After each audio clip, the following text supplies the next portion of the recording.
마지막으로 제가 빼놓은 것이 있었는데요. 거북이의 종류가 세 가지가 있다라는 사실을 좀 알아두셨으면 좋겠어요. 지금 보고 계시는 이미지 사진의 맨 밑에서 좀 봐주시면 붉은 귀 거북이라고 되어 있는데 그냥 통칭 거북이라고 하시면 됩니다. 거북이의 종류가 세 가지가 있다라는 거예요. 거북이하고요, 자라하고 남생이라는 것이 있습니다. 남생이가 뭐냐면요, 한국의 토종 거북이를 얘기를 해요. 그래서 보통 맨 밑에 있는 거북이보다 남생이는 굉장히 체구가 작아요. 네, 자라는 물론 모양이 완전히 다르고요. 그래서 남생이와 거북이는 몸집의 차이가 굉장히 크긴 한다라는 것. 네, 그것만 기억을 해두셔서 작은 거북이가 보이면 남생이 아니야 이렇게 얘기를 할 줄 아시면 되겠고요. 어느 정도 큰 거북이 나타나면 그냥 거북 이러면 됩니다. 근데 이거를 영어로 표현하실 수 있으시면 돼요. 자, 그냥 거북이를 영어로 우리는 터틀이라고 한다라고 그랬어요. T-U-R-T-L-E, 터틀이라고 하는데, 이 거북이라는 단어만 보시면 또 하나의 단어가 있어요. 네, 이 두 가지 단어를 같이 알고 계셔야 돼요.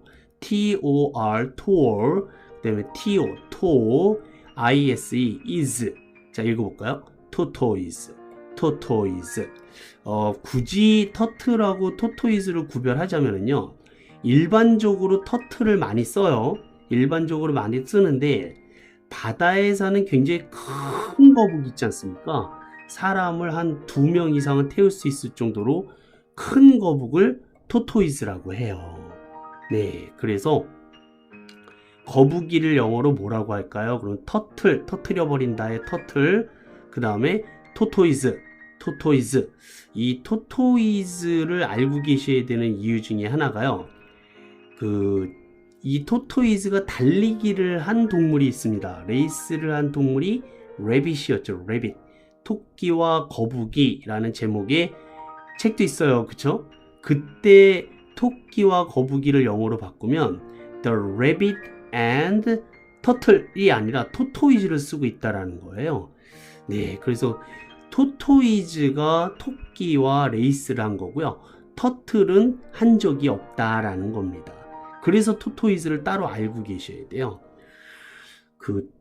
토끼하고 토토이즈, 레빗과 토토이즈가 왜 레이스, 달리기 경주를 한지 아십니까? 제가 빠르게 간단하게 말씀을 드리면요, 토끼는 암컷이고요, 거북이, 토토이즈는 수컷이었대요. 네, 근데 이 암컷인 토끼가 자기 종족한테는 실증을 느낀 거야. 그래서 다른 종족의 눈을 돌려보니까 거북이라는 놈이 아주 느릿느릿한 게 묵직하더라 이거예요. 예, 자신의 수컷 토끼들은 막 수다스럽고 막 깡총깡총 뛰어다니면서 까불기는 하는데, 이 토토이즈는 굉장히 묵직하더라 이겁니다. 그래서 사랑에 빠져요. 네, 근데 이 토토이즈는 아는 체도 안 하고요, 관심도 없더라 이겁니다.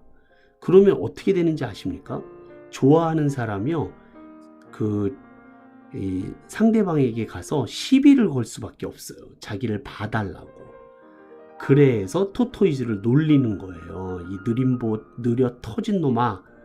네, 그 뒤에 말인지 속의 말로 나한테 관심 좀 가져줘 이랬는데, 토토이즈는 말도 없고 느릿느릿하니 속이 터질만 하죠.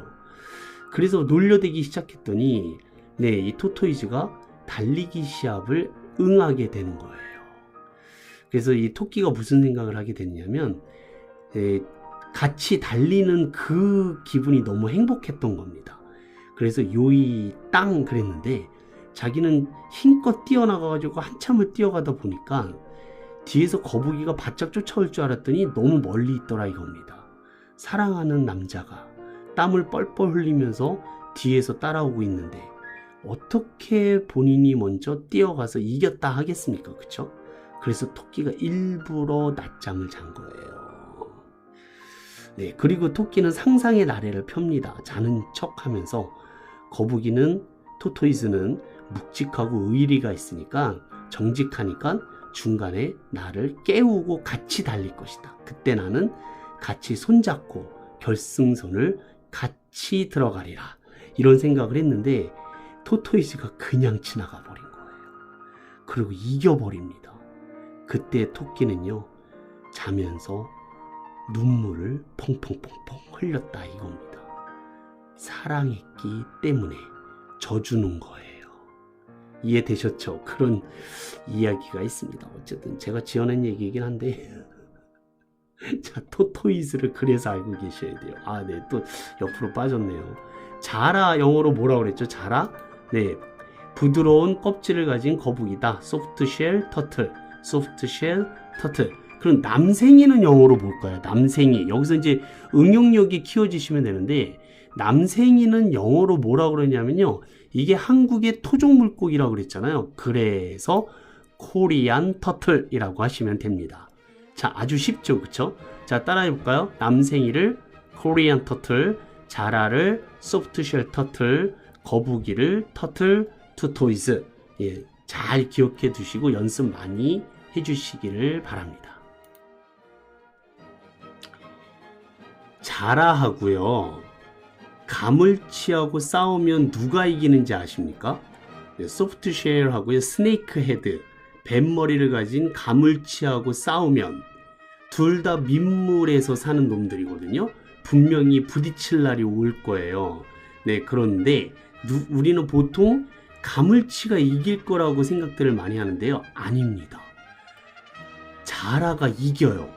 얘는요 그야말로 한 번 물면 손가락이 잘려질 정도로 있는 힘을 다해서 무는 아주 무식한 놈입니다. 그래서 사람들이 이 자라 소프트쉘 터틀에게 이 물려본 사람들은요 등껍질이 꼭 소뚜껑처럼 생겼잖아요. 그래서 자라한테 한번 물려본 사람들은 소뚜껑을 보고 깜짝 놀란다 이겁니다. 그래서 나온 속담이 자라보고 놀란 가슴 소뚜껑 보고 놀란다. 네, 그런 속담이 생긴 거예요. 한번 큰 일을 겪고 난 후에는 작은 일에도 쉽게 겁을 먹고 조심하게 된다. 그런 의미로 우리가 쓰이죠. 고사성어가 있어요. 상궁지조요, 경궁지조라. 네, 자라하고는 관련이 없습니다만 이 속담하고는 딱 맞아 떨어져요. 활에 맞아서 상처 입은 새가 활을 보고 놀란다 이런 말이거든요. 네, 그래서 우리말로 만약에 바꾸게 된다면 자라보고 놀란 것은 소뚜껑 보고 놀란다.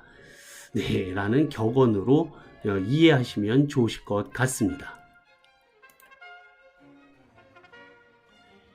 오늘 122번째 동영상과 89번째 퀴즈는 용봉탕이었습니다. 용봉탕은 용고기와 봉황이 들어가지 않는다. X였고요. 네, 이 오늘 공부한 주인공은 소프트쉘 터틀 자라였습니다. 그래서 자라에 대한 여러 가지 몰랐던 점, 네, 오해하고 있었던 이야기들, 잘못 알고 있었던 것들을 제대로 정리를 잘 해주시고요. 중요한 영어 단어들 반드시 여러 번 노트에 쓰셔서 꼭 익혀주시기를 부탁드릴게요. 제가 나눠드린 2장의 프린트물 하고요. 네, 본 수업에 관련된 프린트물 2장, 네, 복습에 관련된 프린트물 4장, 그리고 테스트에 해당하는 프린트물 2장. 네, 그래서 총 8장이 되겠습니다. 빈칸을 없이 꽉꽉 채우신 다음에 틀려도 괜찮아요. 채우기만 하시면 돼요. 꽉 채우셔서 사진 잘 찍으신 다음에 저한테 꼭 보내주시기를 정말 기다리고 있겠습니다. 배움에 결코 늦은 나이라는 것은 없습니다. 네, 나이는 숫자에 불과한 것이고요. 시작하기에 너무 늦었다. 그런 때라는 것도 없습니다. 바로 지금 시작하시면 되겠고요. 여러분은 공부하시는 이유가 과연 무엇인지 다시 한번 생각을 해보시고요. 누군가에게 나는 참 만나길 잘했다 라는 생각이 드는 사람이 되셨으면 정말 좋겠습니다. 오늘 공부하시느라 대단히 수고 많으셨습니다. 즐겁고 행복하고 유쾌하고 건강한 하루 만들어 가시기를 진심으로 기도드리오며 우리 즐겁게 행복하게 그렇게 공부하셨으면 좋겠습니다. 최선을 다해 보자고요. 여기까지입니다. Have a Nice day. Bye bye. Thank you.